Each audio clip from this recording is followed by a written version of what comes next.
Yay, Abed! I can't believe Good it. to see you again. Good to see you. I'm so happy to see you, Abed.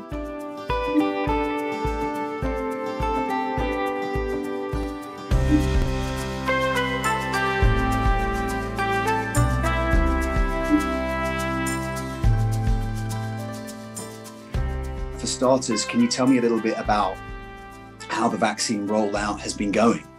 It's going very, very well, thankfully.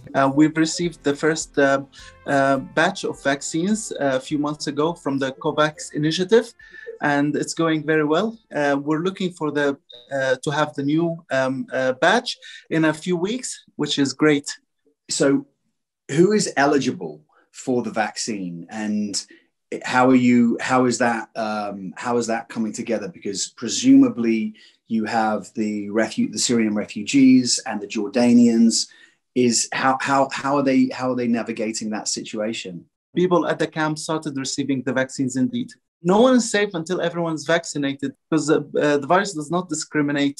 The first few days I went to the vaccination clinic and I met an elderly woman, a grandma. She told me, honestly, I wasn't really thrilled at the beginning because of all the rumors about the vaccine being dangerous. But then with UNICEF and other organizations' awareness and support, she learned how safe and how important the vaccines are. And she was really eager to get vaccinated. And she turned from being a person who does not believe in the vaccine into someone who went back to her community and started telling everyone that it's important.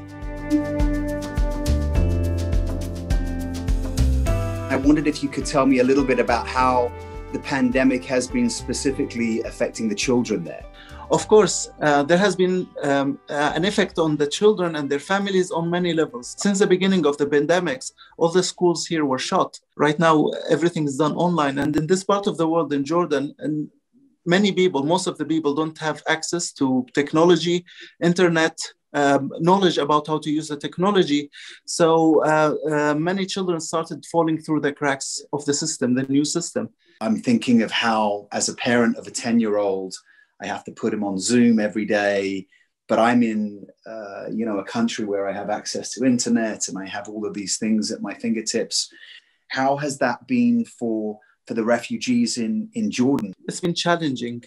So let me give you an example. I went to Zatari camp and I met many children, and I asked one of them how's his studies doing online. And he told me that his father didn't own a phone. So he couldn't do any studies for many months, which was a huge issue. So thankfully, UNICEF had a response for that. We've distributed about 10,000 tablets for the children, either inside the camp or outside the camp. So this kid got a tablet and started going back to his school and doing his studies.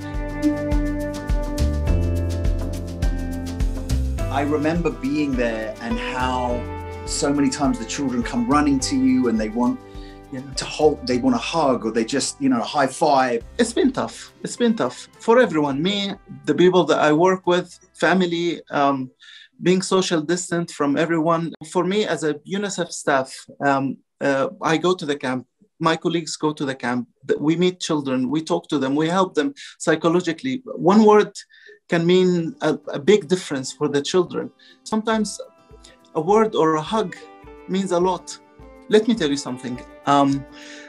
People call it COVID vaccine. I call it hope vaccine, because it is hope for the children. It's hope for their families. Hope that life will go back to the way it was. Well, it's great to see you again, Abed, and I just wanted to say thank you.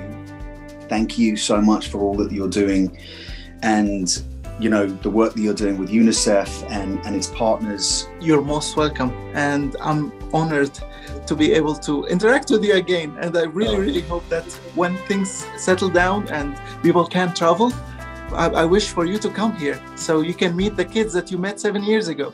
Yeah, that would be great, wouldn't it? We'll do that. Thank you so much. Perfect. You're welcome.